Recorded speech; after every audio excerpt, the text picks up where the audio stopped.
Five-star offensive tackle Zach Rice released his top five, and we need to get into it because this is a top five that when he was talking about his previous top and had his top eight, Alabama wasn't included, but Alabama now finds themselves in the top five. But before we get into it, as always, y'all know the drill. I want to hear from y'all. So hop down to the comments and give me a Y for yes or an N for no. Do you believe that the Crimson Tide lands Zach Rice? And then let me know what you're thinking on that. If you're new to the channel, be sure to subscribe and hit the bell notification because I do constant college football content. Player reviews, film analysis, talk style videos like this, and I'm on my push to 5,000 subscribers in my first year, and I'd love to have you along for the journey. And if you did enjoy the video, be sure to like and comment down below because that really does go a long ways in helping content creators like myself get picked up by the YouTube algorithm. But with all that being said, let's talk Zach Rice because there's a lot of interesting things here.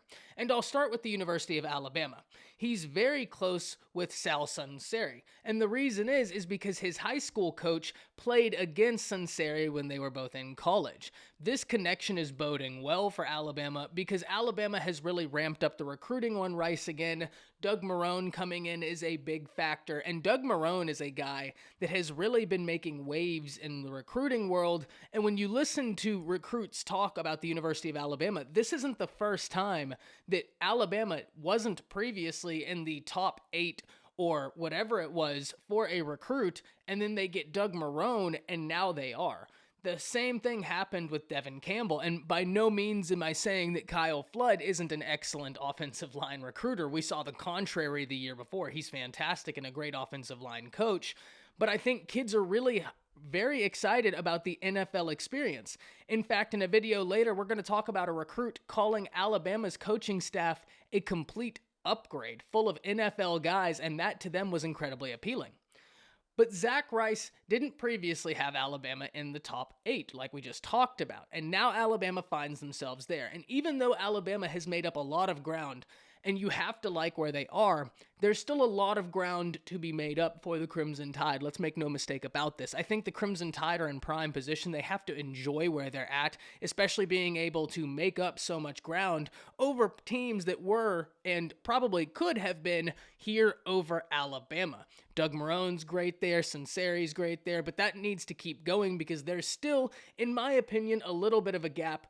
But he's intrigued enough about what Alabama has to offer that Alabama is in a perfect spot. But let's talk about the other 4 teams that find themselves in this equation: Ohio State, North Carolina, Virginia, and Notre Dame. Well, we'll start with Virginia because that's where he's from, and that's kind of the real big pitch here. His family's close to the University of Virginia. He's close to the coaching staff. They're very familiar, very comfortable. I think he enjoys the fact that it's probably a little bit closer to home, because that same compliment came up about North Carolina, who we'll get into in a second, because that's probably the most interesting tidbits he had was about North Carolina. But his grandfather went to the University of Virginia. His grandfather's a big fan of the program, so that's a very big family thing, and so Virginia has to really like where they're at. Ohio State, he's very high on Ohio State offensive line coach, Coach Stud, and because of that, he's very close with him. They talk constantly. He likes what Ryan Day has going there, and you can't really disagree. Ohio State's recruiting at an incredibly elite level right now. They just had the national championship game where they lost, sure, but they made it there, right? And like, it sucks that you lost, but you still made it there, and that can be a pitch. And actually, the pitch can be to these kids, had we had you, maybe the result is different. Now, it wouldn't have been. That Alabama team was freaky, but y'all get my point about how they can try and sell this to the general recruiting base. But as we talked about, the most interesting tidbits out of this came from 3 schools. The fact that Alabama wasn't in the top 8 and now finds themselves in the top 5, but then Notre Dame and North Carolina. The praise he gave Notre Dame was great. He comes from a family that has multiple preachers in it, so it's a religious family that actually appeals to him, and that's pretty cool. But the thing that was the most interesting about Notre Dame to me is he actually called Notre Dame offensive line U, and surely Notre Dame has a rich history with the offensive line, and absolutely Notre Dame has had a storied offensive line. And I can't really say that I entirely disagree with him. I think there are a few teams that have an argument for the moniker of Offensive Line University, but Notre Dame has a very proud history there. And you have to think that because he comes from a religious family, a very close-knit family environment, and he's actually high on that aspect, mixed with Notre Dame's history, you have to like Notre Dame's chances. The most interesting thing said, though, came at the behest of North Carolina. Now, like I said at the beginning, Zach Rice is from Virginia. This is a very close proximity school to where he grew up, and apparently he grew up a fan of the Tar Heels. He's been to games in fan capacity while growing up, and he's very close with current member of the Tar Heels defense, Tony Grimes. Not only is he close to Tony Grimes, but apparently his family is very close to Tony Grimes' family, and it doesn't just stop there. He talked about how in North Carolina's recruiting, they're recruiting a lot of guys out of the state of Virginia, and he really likes a lot of the guys they're recruiting. He's very high on it, and he likes the prospect of being able to contribute to North Carolina and do it with some of the guys he's grew up with, some of the guys he's familiar with and competed against at the local state level camps. That's a pretty big sell right now for North Carolina, and I have to say, if you're a North Carolina Tar Heels fan, you have to love where you're at in the recruitment of Zach Rice, because the praise didn't just end there.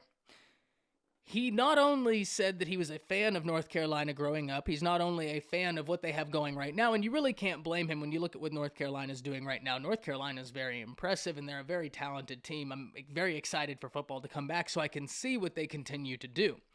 But he also called head coach Mack Brown the GOAT, which is super interesting. I'm not mad at it because it's Mack Brown. Mack Brown's a phenomenal head coach, but that is very interesting to me, and why I kind of said in the beginning, even if you're an Alabama fan, you have to like where you're at, but there is ground to make up here, and I think that if there's any institution that could do it, it is absolutely the University of Alabama. Nick Saban and them can recruit at as high a level as anybody in the world, and so Alabama, I feel like, is in a prime place to be able to make up this ground. But this ground and this divide still does exist, and it's something I really think is interesting. It's just incredible, and it's very interesting. I don't think it's wrong or anything. I mean, I do disagree with the opinion. Don't get me wrong. I think it's pretty unquestionable that Nick Saban is the GOAT, but it is super interesting to give that label to Mack Brown in a top 5 when you're talking about the top 5 schools you want to decide from, and Alabama is in that top 5. It's kind of why I believe, even though Alabama's in a good place, there's a lot of room for them to make up some ground, and I look for them to be able to do it because this is an incredibly talented kid. But let me know what you think about what Zach Rice said about Mack Brown being the GOAT. It was super interesting to me, and even more so interesting had Alabama not been in this top 5, right? If it was Miami instead of Alabama in the top 5 and he called Mack Brown the GOAT, I'd be like, okay, that's fine. Like, you know, you're a North Carolina fan, and I think that that's the basis here. Mack Brown rich in the North Carolina history, but it's still just incredibly intriguing when also in the top 5 is the literal GOAT. Can't wait to hear what y'all are thinking. Let me know down in the comments, and we'll see you next time. That's it.